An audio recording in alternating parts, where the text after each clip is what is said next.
कितना % body weight जो है वो लॉस हो चुका है। और उसके लिए क्या होता है कि प्रोटीन जब लॉस होता है कि एज्ड पर्सन में, तो वो बनना बहुत वापस मुश्किल होता है। अब हम उनको मॉनिटर किस 3 चीज़ों से हम मॉनिटर करते हैं। सबसे पहले ब्लड रिपोर्ट्स, सेकंड उनके वाइटल्स, और थर्ड आती है फिजिकल एग्जामिनेशन की बात। जब हम ब्लड रिपोर्ट्स की बात करते हैं तो ब्लड रिपोर्ट्स में एक कीटोन नाम की चीज़ जो ब्लड में हमें है वो हमने बहुत ज़्यादा हाई पाई। उसका क्या मतलब होता है कि स्टारवेशन हो रही है। स्टारवेशन का मतलब होता है कि बहुत ज़्यादा लंबे समय से भूख हड़ताल, जो हमें पता है।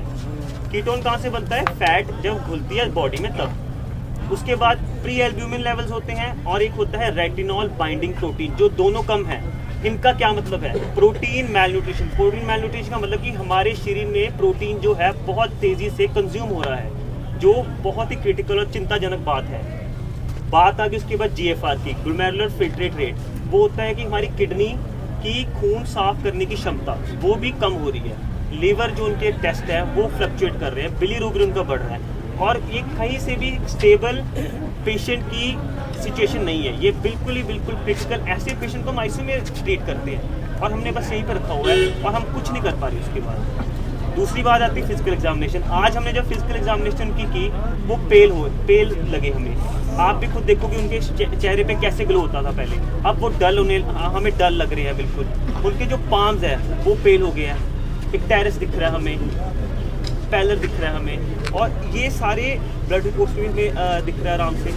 वाइटल्स में BP हम चेक करते हैं, ऑक्सीजन सैचुरेशन चेक करते हैं, फिर उसके बाद टेम्परेचर चेक करते हैं, वेट चेक करते हैं, और ये सब इलेक्ट्रोलाइट इम्बैलेंस हमें साफ दिख रहे हैं इतनी देर भूख हड़ताल करने के बाद। अब इनसे क्या दिक्कत आती है? इलेक्ट्रोलाइट इम्बैलेंस से आ जाती है दिक्कत मल्टी ऑर्गन फेलियर। सारे ऑर्गन का एक साथ कोलैप्स करना, एक साथ खत्म होना, उसे कहते हैं मल्टी ऑर्गन फेलियर। इससे बाद दिक्कत आती है कार्डियक अरेस्ट की, जिसको हम नॉर्मल भाषा में कह देते हैं हार्ट अटैक। अब साइंस की बात ये है कि कोई ऐसा डेटा नहीं होता कि कब तक ये सर्वाइव, कब तक ये ऐसा बंदा भूखा रह सकता है। बट ये जो चीज़ें हैं कार्डियक अरेस्ट और ये कभी भी हो सकती है। अगर हम बात करें कि जो इनके, अगर हम इन्हें न्यूट्रिशन दे भी देते हैं, जो इरिवर्सिबल डैमेज हो चुका है वो हम उसको नहीं रिकवर कर पाएंगे। एक उसके बाद बात आती है, मैं बस लास्ट में बात करूंगा, रीफीडिंग सिंड्रोम, जो मेरे को लगता है अभी इतनी ज़रूरी नहीं है करनी, क्योंकि हमें कोई संभावना नहीं लगती कि वो अभी भूख हड़ताल ख़त्म करेंगे। और बस एंड में यही कहना चाहता हूँ कि हम 5 Rivers हार्ट एसोसिएशन से, हमारे जो बैक एंड पे टीम है, सारे डॉक्टर्स दिन रात उनके ब्लड टेस्ट मॉनिटर कर रहे हैं, और हम पूरी ईमानदारी से और पूरी मेहनत से हर चीज़ उनकी मॉनिटर करेंगे। धन्यवाद साथियों, आज उनके आमरण अनशन का 26वां दिन है। कल की तरह आज भी ना तो वो स्टेज पे आ पाए और ना ही सरदार जगजीत सिंह डल्लेवाल जी ने किसी से मुलाकात करी। जब सुबह 1 मिनट के लिए हमारे साथी उनके पास गए थे तो सरदार जगजीत सिंह डल्लेवाल जी ने कहा कि मुझे ठीक महसूस नहीं हो रहा है, जब से परसों से मैं बेहोश हुआ हूँ उसके बाद से BP बहुत ज़्यादा परेशान कर रहा है। तो इसीलिए आज भी वो पूरा दिन अभी तक किसी से नहीं मिले हैं। उनकी स्थिति बड़ी सीरियस और बड़ी गंभीर है। और हम ये भी कहना चाह रहे हैं, अभी उन्होंने एक संदेश भिजवाया है, ये उनका संदेश है कि जिस तरीके से हमें सूचनाएं मिल रही हैं, जानकारियां मिल रही हैं आसपास के गांव से, चाहे हरियाणा के गांव हो, पंजाब के गांव हो, वहां से बड़ी संख्या में जो किसान आ रहे हैं, खासकर रात के समय जो नौजवान पहरा देने के लिए आते हैं, सरदार जगजीत सिंह डल्लेवाल जी की सुरक्षा करने के लिए आते हैं, उन गाँव से हमें ये भी सूचनाएं लगातार मिल रही हैं कि वहाँ के सरकारी स्कूलों में, अन्य बिल्डिंगों में लगातार फोर्सेस को बढ़ाया जाए। ये मेन हाईवे है आगे नरवाना तक जो जाता है, यहाँ भी एक साइड का रोड कभी ब्लॉक कर दिया जाता है, कभी उसको खोल देते हैं, और बड़ी संख्या में, चाहे नेपेवाड़ा गांव हो या और सारे जो ये गांव हैं, यहाँ पे बड़ी संख्या में फोर्सेस की डिप्लॉयमेंट करी जा रही है। इसी तरीके से पंजाब से भी फोर्सेस की मूवमेंट की जा रही है।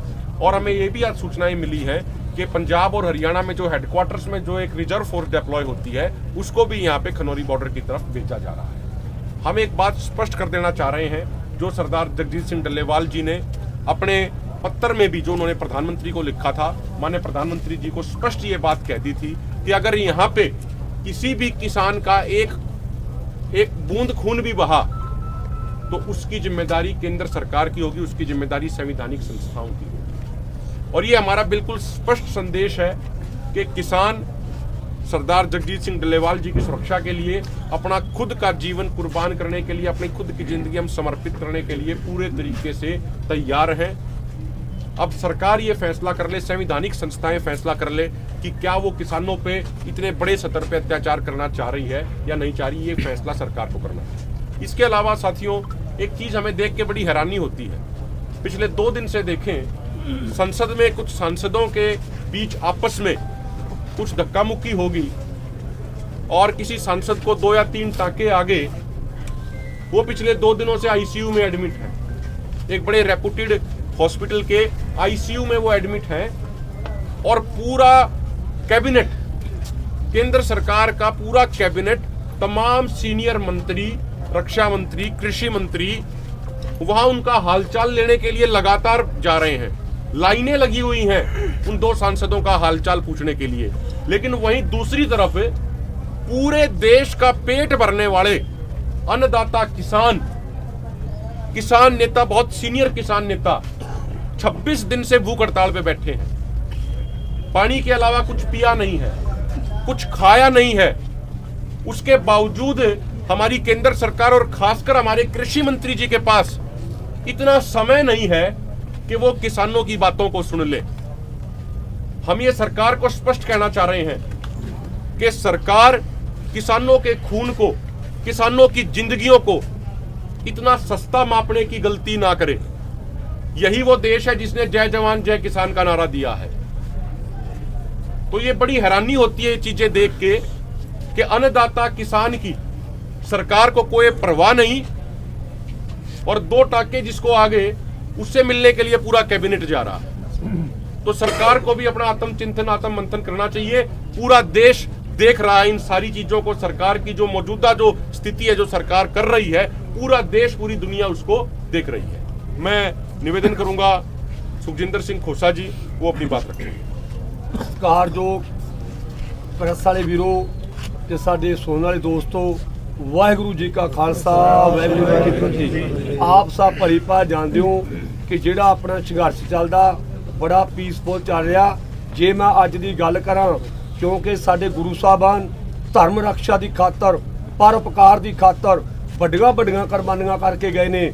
ਜਿੱਥੇ ਅੱਜ ਸਾਹਿਬਜ਼ਾਦਿਆਂ ਦੇ ਸ਼ਹੀਦੀ ਦਿਹਾੜੇ ਚੱਲ ਰਹੇ ਨੇ, ਕਿਉਂਕਿ ਆਪਾਂ ਸਾਰੇ ਜਾਣੇ ਉੱਥੇ ਬੜੀ ਵੱਡੀ ਤਾਦਾਦ ਦੇ ਵਿੱਚ ਸ਼ਰਧਾ ਲੈ ਕੇ ਜਾਂਦੇ ਆ। ਇਹ ਦਿਲ ਨੂੰ ਆਪਾਂ ਜਿਵੇਂ ਨਿੱਕੀਆਂ ਜਿੰਦਾਂ ਵੱਡੇ ਸਾਕੇ ਕਰਕੇ ਗਈਆਂ ਨੇ। ਇਸ ਕਰਕੇ ਇਸ ਸਮਾਜ ਤੋਂ ਅਸੀਂ ਦੱਸਣਾ ਵੀ ਚਾਹੁੰਦੇ ਆ, ਜਿਸ ਤਰ੍ਹਾਂ ਐਡਾ ਵੱਡਾ ਮਹਾਨ ਉੱਥੇ ਆਪਣੇ ਸਰਹੰਦ ਵਿਖੇ, ਚਮਕੌਰ ਸਾਹਿਬ ਵਿਖੇ ਵੀ ਉਹਨਾਂ ਦੇ ਅਸਥਾਨਾਂ ਦੇ ਭਾਰੀ ਮਤਲਬ ਆਪਾਂ ਦਿਨ ਮਨਾ ਰਹੇ ਆ। ਇਸੇ ਤਰ੍ਹਾਂ ਹੀ ਜਿਹੜਾ ਅੱਜ ਇੱਥੇ ਸੰਘਰਸ਼ ਆ, ਆਪਾਂ ਨੂੰ ਵੀ ਉਹਨਾਂ ਦੀ ਸੋਚ ਲੈ ਕੇ ਚੱਲਣਾ ਚਾਹੀਦਾ ਵੀ ਅਸੀਂ ਵੀ ਇੱਕ ਜਿਹੜੀ ਇਹ ਲੜਾਈ ਲੜ ਰਹੇ ਆ, ਸਾਡੇ ਦੱਸੇ ਹੋਏ ਗੁਰੂ ਸਾਹਿਬਾਨਾਂ ਦੇ ਸਿਧਾਂਤਾਂ ਤੇ ਲੜ ਰਹੇ ਆ। ਨਾ ਕਿ ਇਕੱਲੀ ਕਿਸਾਨੀ ਦੀ ਲੜਾਈ ਆ, ਨਾ ਕਿਸੇ ਜਾਤ ਪਾਤ ਦੀ ਲੜਾਈ ਆ, ਨਾ ਕਿਸੇ ਮਜ਼ਹਬ ਦੀ ਲੜਾਈ ਆ। ਕਿਸਾਨ ਵੀਰੋ, ਲੜਾਈ ਆਪਣੀ ਏਕੇ ਦੀ ਲੜਾਈ ਆ ਸਾਰਿਆਂ ਦੀ। ਇੱਥੇ ਜਿਵੇਂ ਆਪਾਂ ਨੂੰ ਗੁਰੂ ਸਾਹਿਬਾਨ ਰਸਤਾ ਦੱਸ ਕੇ ਗਏ ਆ, ਮੈਂ ਆਣਾ ਵੀ ਆਪਾਂ ਵੀ ਉਸੇ ਰਸਤੇ ਤੇ ਚੱਲ ਕੇ ਇੱਕ ਵੱਡੀ ਜਿੱਤ ਪ੍ਰਾਪਤ ਕਰਾਂਗੇ, ਤਾਂ ਜੋ ਕਿ ਲੋਕਾਂ ਨੂੰ ਪਤਾ ਲੱਗ ਜਾਵੇ ਕਿ ਇਹਨਾਂ ਸ਼ਹੀਦੀ ਦਿਹਾੜਿਆਂ ਦੇ ਵਿੱਚ ਕਿਸਾਨਾਂ ਦੀ ਵੀ ਇੱਕ ਵੱਡੀ ਸਫਲਤਾ ਮਿਲੀ ਆ। ਤੇ ਆਪਾਂ ਸਾਰੇ ਜਾਣੇ ਗੁਰੂ ਘਰਾਂ ਦੇ ਵਿੱਚ ਅਰਦਾਸ ਕਰੀਏ ਕਿ ਜਿਹੜਾ ਸਾਡਾ ਮੋਰਚਾ ਤੇ ਸਰਦਾਰ ਜੀਤ ਸਿੰਘ ਜੀ ਡੱਲੇਵਾਲ, ਜਿਨ੍ਹਾਂ ਦੀ ਸਿਹਤ ਦੀ ਕਾਮਯਾਬੀ ਉਸ ਵਾਹਿਗੁਰੂ ਦੇ ਹੱਥ ਵਿੱਚ ਆ। ਸਾਰੇ ਪਰ ਲੈ ਕੇ ਆਪਾਂ ਜਿੱਤ ਵੱਲ ਵਧੀਏ। ਵਾਹਿਗੁਰੂ ਜੀ ਕਾ ਖਾਲਸਾ, ਵਾਹਿਗੁਰੂ ਜੀ ਕੀ ਫਤਿਹ। मैं निवेदन करूंगा लखविंदर सिंह ओलख जी, उसके बाद रणजीत फूल।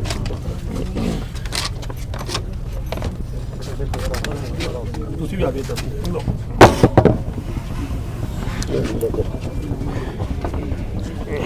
चलो जी।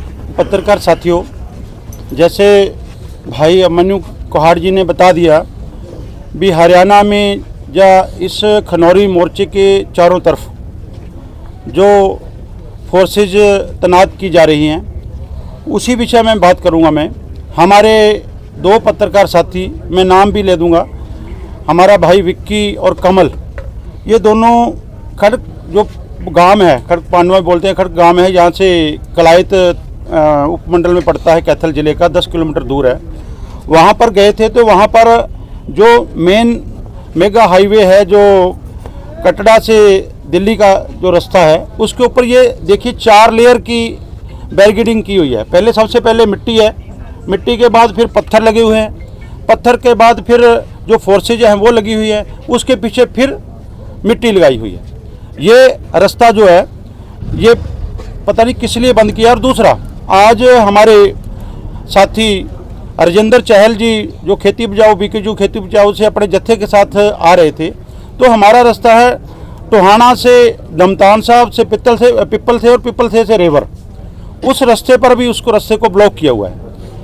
हरियाणा की बीजेपी सरकार ने पूरा जोर लगा रखा है भी हरियाणा की जो किसान मजदूर साथी हैं वो इस मोर्चे पे ना पहुंच के, चारों तरफ से वो रास्ते रोके गए हैं, घरों में जा रहे हैं, टेलीफोन कर रहे हैं। जो साथी आते हैं कुछ सेवा लेके आते हैं उनको रोका जाता था, जब ट्रैक्टर मार्च था तब भी फ़ोन किए गए।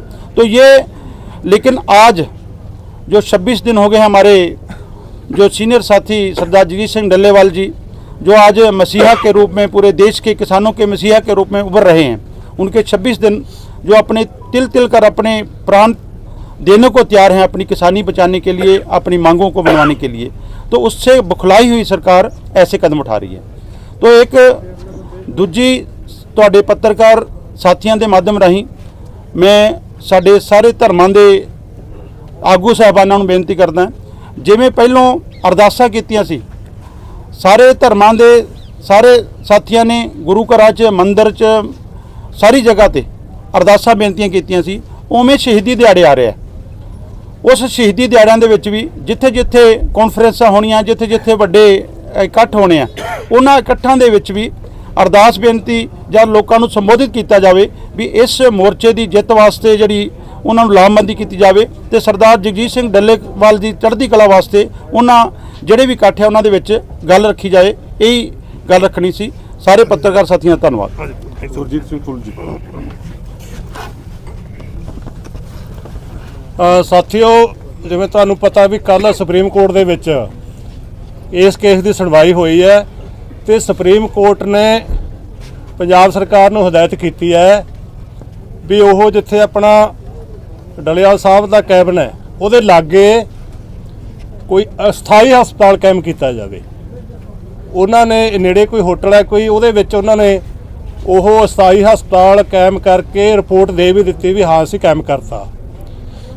ਅਸੀਂ ਕੱਲ੍ਹ ਸਾਡੀ ਮੀਟਿੰਗ ਹੋਈ ਆ ਦੋਨੇ ਫੋਰਮਾਂ ਦੀ, ਉਹਦੇ ਵਿੱਚ ਇਹ ਜਿਹੜਾ ਅਸਥਾਈ ਹਸਪਤਾਲ ਕਾਇਮ ਕਰਨ ਵਾਲਾ ਜਿਹੜਾ ਸਵਾਲ ਹੈ ਇਹਦੇ ਤੇ ਗੰਭੀਰ ਚਰਚਾ ਕਰਕੇ ਅਸੀਂ ਸੈਂਟਰ ਸਰਕਾਰ ਨੂੰ ਵੀ ਸਾਡੀ ਇਹ ਵਾਰਨਿੰਗ ਹੈ, ਹਰਿਆਣੇ ਪੁਲਿਸ ਨੂੰ ਵੀ ਵਾਰਨਿੰਗ ਹੈ ਵੀ ਜੇ ਉਹ ਸਮਝਦੇ ਆ ਵੀ ਅਸੀਂ ਦੂਰ ਤਾਂ ਸਾਨੂੰ ਲਿਜਾਣ ਨਹੀਂ ਦੇਣਾ, ਡੱਲੇਵਾਲ ਸਾਹਿਬ ਨੂੰ ਇੱਥੇ ਸਾਡਾ ਪਹਿਰੇਦਾਰੀ ਹੈਗੀ ਆ, ਸਾਡੀ ਵਲੰਟੀਅਰ ਫੋਰਸ ਤਾਇਨਾਤ ਕੀਤੀ ਹੈ ਵੀ ਨੇੜੇ ਚੱਕ ਕੇ ਉਹਨਾਂ ਦੇ ਡਰਿੱਪਾਂ ਲਾ ਦਿਆਂਗੇ ਜਾਂ ਉਹਨਾਂ ਦੀ ਇੱਛਾ ਦੇ ਉਲਟ ਲੈ ਜਾਾਂਗੇ।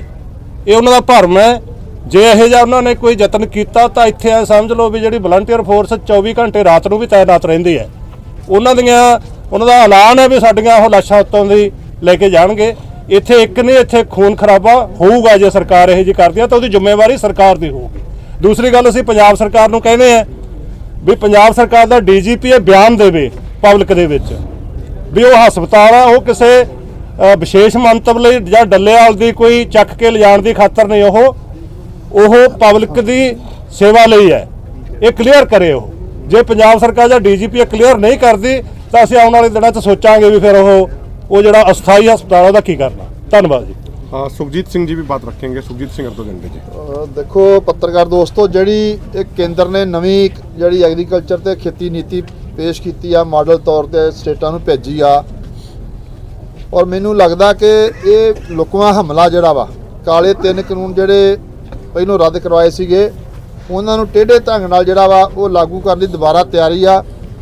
ਉਹ ਅਸੀਂ ਦੋਨੋਂ ਫੋਰਮ ਜਿਹੜੇ ਆ ਇਸ ਦੀ ਨਿੰਦਾ ਕਰਦੇ ਹਾਂ ਔਰ ਇਸ ਨੂੰ ਰੱਦ ਕਰਦੇ ਹਾਂ। ਔਰ ਉਸ ਤੋਂ ਅਗਲੀ ਬੇਨਤੀ ਆਪਾਂ ਸੂਬਾ ਸਰਕਾਰਾਂ ਨੂੰ, ਖਾਸ ਕਰ ਪੰਜਾਬ ਹਰਿਆਣਾ ਜਿਨ੍ਹਾਂ ਦੀ ਜਿਹੜੀ ਇਹਦੇ ਵਿੱਚ ਭਾਗੀਦਾਰੀ ਆ ਉਹ ਵੀ ਬਹੁਤ ਘੱਟ ਆ, ਜਾਂ ਬਾਕੀ ਸਟੇਟਾਂ ਨੂੰ ਇਹ ਬੇਨਤੀ ਕਰਦੇ ਹਾਂ ਕਿ ਆਪਣੀਆਂ ਵਿਧਾਨ ਸਭਾ ਦੇ ਵਿੱਚ ਇੱਕ ਮਤਾ ਪਾ ਕੇ ਇਹ ਜਿਹੜੀ ਨਵੀਂ ਖੇਤੀ ਨੀਤੀ ਸੈਂਟਰ ਭੇਜ ਰਿਹਾ ਵਾ ਇਹਨੂੰ ਰੱਦ ਕੀਤਾ ਜਾਵੇ। ਔਰ ਜਿਹੜੀਆਂ ਪਿੱਛੇ APMC ਐਕਟ ਦੇ ਜਿਹੜੀਆਂ ਸੋਧਾਂ ਕੀਤੀਆਂ ਗਈਆਂ ਨੇ ਉਹਨਾਂ ਨੂੰ ਰੱਦ ਕੀਤਾ ਜਾਵੇ। ਔਰ ਪੰਜਾਬ ਸਰਕਾਰ ਕੋਲ ਸਾਡੀ ਇੱਕ ਹੋਰ ਮੰਗ ਆ ਜਾਂ ਹੋਰ ਸੂਬੇ ਜਿਹੜੇ ਕਰਨਾ ਚਾਹੁੰਦੇ ਆ ਕਿ ਜਿਹੜੀਆਂ ਸਾਡੀਆਂ ਮੰਗਾਂ ਨੇ ਉਹ ਵਿਧਾਨ ਸਭਾ ਦਾ ਸਪੈਸ਼ਲ ਸੈਸ਼ਨ ਬੁਲਾ ਕੇ ਇਹ ਤਿੰਨੇ ਚੀਜ਼ਾਂ ਉਹਨੇ ਕੀਤੀਆਂ, ਜਿਹੜਾ ਮੰਗਾਂ ਦੇ ਸਮਰਥਨ ਦੇ ਜਿਹੜਾ ਬਿੱਲ ਜਿਹੜਾ ਵਾ ਉਹ ਪਾਸ ਕਰਕੇ ਕੇਂਦਰ ਸਰਕਾਰ ਨੂੰ ਭੇਜਿਆ ਜਾਵੇ। ਕਿਉਂਕਿ ਸਾਨੂੰ ਲੱਗਦਾ ਕਿ ਜਿਹੜਾ ਭਗਵੰਤ ਮਾਨ ਜੀ ਆ ਉਹ ਹਰ ਵਾਰ ਕਹਿੰਦੇ ਕਿ ਮੈਂ ਕਿਸਾਨਾਂ ਦਾ ਨਾਲ ਆ, ਕਿਸਾਨਾਂ ਦਾ ਮੁੱਖ ਮੰਤਰੀ ਆ ਔਰ ਮੈਂ ਕਿਸਾਨਾਂ ਦਾ ਵਕੀਲ ਆ। ਅਸੀਂ ਉਹ ਵਕੀਲ ਸਾਹਿਬ ਨੂੰ ਕਹਿਣਾ ਚਾਹੁੰਦੇ ਆ ਕਿ ਆਓ ਆਪਣਾ ਵਿਧਾਨ ਸਭਾ ਸੈਸ਼ਨ ਬੁਲਾਓ ਔਰ ਇਹ ਜਿਹੜੇ ਮਤੇ ਨੇ ਇਹ ਪਾ ਕੇ ਜਿਹੜਾ ਸੈਂਟਰ ਨੂੰ ਭੇਜੇ ਜਾਣ। ਧੰਨਵਾਦ ਜੀ। किसी का कोई सवाल है तो आप सवाल पूछ सकते हैं। ਹੈਲੀਕਾਪਟਰ ਦਾ ਜ਼ਿਕਰ ਹੋ ਰਿਹਾ ਸੀ, ਕਹਿੰਦੇ ਹੈਲੀਕਾਪਟਰ ਰਾਹੀਂ ਜਗਜੀਤ ਸਿੰਘ ਡੱਲੇਵਾਲ ਹੋਰਾਂ ਨੂੰ ਚੱਕ ਸਕਦੇ ਨੇ, ਤੁਹਾਡੀ ਸਟੇਜ ਤੋਂ ਜ਼ਿਕਰ ਹੋ ਰਿਹਾ ਸੀ, ਉਸ ਨੂੰ ਲੈ ਕੇ ਕੋਈ ਇਨਪੁਟ ਆਇਆ, ਤੁਹਾਡੇ ਕੋਲ ਇਨਫੋਰਮੇਸ਼ਨ ਆਈ? देखिए, सूचनाएं इस तरीके की मिल रही हैं कि मोर्चों के आसपास हेलीपैड बनाए जा रहे हैं। तो हेलीपैड अक्सर तभी बनते चाहे तो कोई वीवीआईपी मूवमेंट हो या फिर कोई इस तरीके का काम उनको करना हो। सरकार को एक चीज़ तो बिल्कुल क्लियर है सरकार के पास कि भाई बाई रोड उनको सरदार जगजीत सिंह डल्लेवाल जी को ये लेके नहीं जा सकते, क्योंकि लोगों में इतना गुस्सा, इतनी नाराजगी है। तो जिस तरीके से आसपास कुछ तैयारियां करी जा रही हैं, उसे हो सकता है कि सरकार ऐसा करने का प्रयास कर सकती है। ਕੇਂਦਰ ਸਰਕਾਰ ਵੱਲੋਂ ਲਗਾਤਾਰ ਇਲਜ਼ਾਮ ਲਗਾਏ ਜਾਂਦੇ ਨੇ ਵੀ ਜਿਹੜੇ ਇਹ ਰੋਡ ਨੇ ਉਹ ਕਿਸਾਨਾਂ ਵੱਲੋਂ ਬੰਦ ਕੀਤੇ ਜਾਂਦੇ ਨੇ, ਪਰ ਜਿਹੜਾ ਇੱਥੇ ਜੰਮੂ ਕਟੜਾ ਨਜ਼ਦੀਕ ਰੋਡ ਹੈ ਉਹ ਕੇਂਦਰ ਸਰਕਾਰ ਵੱਲੋਂ ਜਾਂ ਹਰਿਆਣਾ ਗਵਰਨਮੈਂਟ ਵੱਲੋਂ ਬੰਦ ਕੀਤਾ ਗਿਆ। ਕੀ ਤੁਸੀਂ ਕੋਈ ਇੱਥੋਂ ਬਾਬਤ ਵੱਲੋਂ ਚਿੱਠੀ ਲਿਖ ਕੇ ਸੁਪਰੀਮ ਕੋਰਟ ਨੂੰ ਭੇਜੋਗੇ ਵੀ ਜਿਹੜੇ ਇਹ ਰੋਡ ਨੇ ਕਿਸਾਨ ਨਹੀਂ, ਇਹ ਕੇਂਦਰ ਜਾਂ ਸੂਬਾ ਸਰਕਾਰ ਬੰਦ ਕਰੀ? ਇਹਦੇ ਬਾਰੇ ਤੁਸੀਂ ਕੀ ਕਹਿਣਾ ਚਾਹੁੰਦੇ ਹੋ? देखिए, मुझे लगता है कि हमें ये बताने की जरूरत नहीं है, अब तो पूरा देश ही इस बात को जान चुका है। चाहे यहाँ पे रोड बंद किए हों, चाहे शंभू बॉर्डर पे किए हों, चाहे दिल्ली कटड़ा हो, चाहे अभी लखविंदर जी बता रहे थे साथ वाले जो लिंक रोड हैं वो भी बंद किए जा रहे हों। मुझे लगता है वो तो पूरे देश और दुनिया को ही मालूम चल चुका है कि ये रोड किसने बंद किए हैं। पिछले 10 महीने से ये रोड किसने बंद किए, पिछले आंदोलन के दौरान 13 महीने रोड किसने बंद रखे हैं। अपने देश के किसानों को ही अपने देश की राजधानी में नहीं जाने दिया जा रहा। और हमें ये ध्यान रखना चाहिए कि जहाँ पे हमारी ज़्यादातर संवैधानिक संस्थाओं की बिल्डिंगें बनी हैं, जहाँ पे प्रधानमंत्री जी का निवास है, दिल्ली में वो मालचा गांव की ज़मीन थी जहाँ पे किसान रहते थे और उनको विस्थापित किया गया है। लेकिन आज बड़े दुख की बात है कि अपने ही किसानों को देश की राजधानी में नहीं जाने दिया जाता। मुझे लगता है तमाम संवैधानिक संस्थाओं को स्वयं इसका संज्ञान लेना चाहिए। एक जो पटियाला के अंदर मीटिंग हुई है एसकेएम की, उस पे सरवन सिंह पंधेर भी पहुंचे थे, उस मीटिंग को लेकर आपका क्या स्टैंड है? देखो एक मिनट ਚਲੋ ਤੁਸੀਂ ਦੱਸ ਦਿਓ। ਦੇਖੋ ਜੀ, ਉਹਦੇ ਵਿੱਚ ਕੋਈ ਉਹਨਾਂ ਨੇ ਸਰਵਣ ਸਿੰਘ ਭਦੇਰ ਨੇ ਬਾਹਰ ਆ ਕੇ ਵੀ ਪ੍ਰੈਸ ਨੂੰ ਸੰਬੋਧਿਤ ਕੀਤਾ। ਅਸੀਂ ਉਹਨਾਂ ਦੀ ਸਾਡੇ ਫੋਰਮ ਦੇ ਆਗੂ ਹੈ, ਜੋ ਉਹਨਾਂ ਨੇ ਕਿਹਾ, ਉਹਨਾਂ ਨੇ ਇਹੀ ਕਿਹਾ ਬਈ ਅਸੀਂ ਜੋ ਵੀ ਕੋਈ ਗੱਲਬਾਤ ਹੋਈ ਹੈ ਕੋਈ ਉਹਦੇ ਵਿੱਚ ਕੋਈ ਹਜੇ ਨਹੀਂ ਹੋਇਆ, ਅਸੀਂ ਆਪਦੇ ਫੋਰਮਾਂ 'ਚ ਵਿਚਾਰਾਂਗੇ, ਫੋਰਮਾਂ 'ਚ ਵਿਚਾਰ ਕੇ ਬਾਅਦ ਦੇ ਵਿੱਚ ਅਸੀਂ ਦੱਸਾਂਗੇ। ਕੀ ਤੁਹਾਨੂੰ ਲੱਗਦਾ ਆਉਣ ਵਾਲੇ ਟਾਈਮ 'ਚ ਕੋਈ ਇੱਕ ਪਲੇਟਫਾਰਮ ਬਣ ਸਕਦਾ ਕਿ ਸਾਰੀਆਂ ਕਿਸਾਨ ਜਿਹੜੀਆਂ ਜਥੇਬੰਦੀਆਂ ਨੇ ਉਹ ਇੱਕ ਪਲੇਟਫਾਰਮ ਤੇ ਆ ਕੇ ਕਿਸਾਨੀ ਸੰਘਰਸ਼ 'ਚ ਲੜ ਸਕਦੀਆਂ ਨੇ? ਦੇਖੋ, ਸੰਭਾਵਨਾਵਾਂ ਨੂੰ ਕਦੀ ਵੀ ਦਰਕਿਨਾਰ ਨਹੀਂ ਕਰਨਾ ਚਾਹੀਦਾ, ਲੇਕਿਨ ਸਾਡਾ ਫੋਰਮ ਜਿਹੜੇ ਆ ਉਹ ਉੱਥੇ ਗਏ ਨੇ, ਸਾਡੇ ਸਾਥੀ ਪਟਿਆਲੇ ਗਏ ਨੇ, ਉਹਨਾਂ ਨੇ ਮੀਟਿੰਗ ਕੀਤੀ ਆ, ਪੀਸੀ ਆਪਾਂ ਵੀ ਸੁਣੀ ਆ, ਲੇਕਿਨ ਜੋ ਪੂਰੀ ਰਿਪੋਰਟ ਆ ਮੀਟਿੰਗ ਦੀ ਉਹ ਆਪਾਂ ਨੂੰ ਉੱਥੇ ਦੇਣਗੇ, ਆਣ ਕੇ ਉਹ ਆ ਰਹੇ ਨੇ ਸਾਡੇ ਕੋਲ। ਉਹ ਮੀਟਿੰਗ ਹੋ ਰਹੀ ਨਹੀਂ, ਦੁਬਾਰਾ ਨਹੀਂ, ਸਾਡੀ ਮੀਟਿੰਗ KMM ਨਾਲ ਮੀਟਿੰਗ ਸਾਡੀ ਹੋਊਗੀ, ਕਿਉਂ ਇਹਦੇ ਸਾਥੀ ਪੱਕੇ ਤੌਰ ਤੇ ਇੱਥੇ ਬੈਠੇ ਹੋਏ ਨੇ, ਰੋਜ਼ ਮੀਟਿੰਗ ਹੋਇਆ ਕਰੂਗੀ। ਉਹ ਰਿਪੋਰਟ ਜੋ ਸਾਡੇ ਕੋਲ ਆਉਂਦੀ ਆ ਉਹਨੂੰ ਵਿਚਾਰਿਆ ਜਾਊਗਾ ਦੋਨਾਂ ਫੋਰਮਾਂ ਦੇ ਵਿੱਚ, ਔਰ ਫਿਰ ਉਸ ਤੋਂ ਅਗਲਾ ਜਿਹੜਾ ਵਾ ਐਕਸ਼ਨ ਜੋ ਵੀ ਹੋਊਗਾ ਸਾਡਾ, ਜਾਂ ਮੀਟਿੰਗ ਕਰਨੀ ਉਹਨਾਂ ਜਾਂ ਕੀ ਕਰਨਾ ਵਾ, ਜਾਂ ਏਕਤਾ ਕਿੰਨੇ ਕਿੱਥੇ ਤੱਕ ਪਹੁੰਚ ਸਕਦੀ ਆ, ਉਹ ਤੁਹਾਨੂੰ ਜਿਹੜਾ ਦੱਸਿਆ ਜਾਊਗਾ। ਬਾਹਰ ਸਾਹਿਬ ਇਹ ਵੀ ਕਲੀਅਰ ਕਰ ਦਿਓ, ਜਿਹੜੇ ਪੰਧੇਰ ਸਾਹਿਬ ਗਏ ਨੇ ਉਸ ਮੀਟਿੰਗ ਦੇ ਵਿੱਚ ਦੋਵੇਂ ਮੋਰਚਿਆਂ ਵੱਲੋਂ ਗਏ ਨੇ ਜਾਂ ਫਿਰ ਉਹ ਆਪਣੇ ਮੋਰਚੇ ਵੱਲੋਂ ਗਏ ਨੇ? ਇਹ ਇੱਥੇ ਚਰਚਾ ਬਹੁਤ ਵੱਡੇ पद्धर पे। देखिए, हमने पहले भी ये स्पष्ट किया है, हम दोबारा स्पष्ट कर रहे हैं, जैसा मेरे से पहले वाले नेताओं ने भी बताया, वो बातचीत करके गए हैं और अभी वापस आके जो साथी गए हैं वो सारी चीज़ों को, सारे तथ्यों को सामने रखेंगे, क्या क्या बातचीत हुई है, दोनों फोरम फिर उन पे विचारेंगे। उसके बाद जो आगे की हमारी प्रतिक्रिया होगी वो आपसे हम साझा करेंगे। मैं पुनः आपको ये बात कह दूं कि परमात्मा वाहिगुरु की कृपा से ये दोनों मोर्चे बड़ी मजबूती से चल रहे हैं और मोर्चा फतेह जब तक नहीं होता ये दोनों मोर्चे ऐसे ही मजबूत रहेंगे और आगे भी मजबूत इसी तरीके से एकजुट होकर लड़ाई लड़ते रहेंगे। ठीक है सर, बहुत बहुत शुक्रिया, धन्यवाद। और मेरी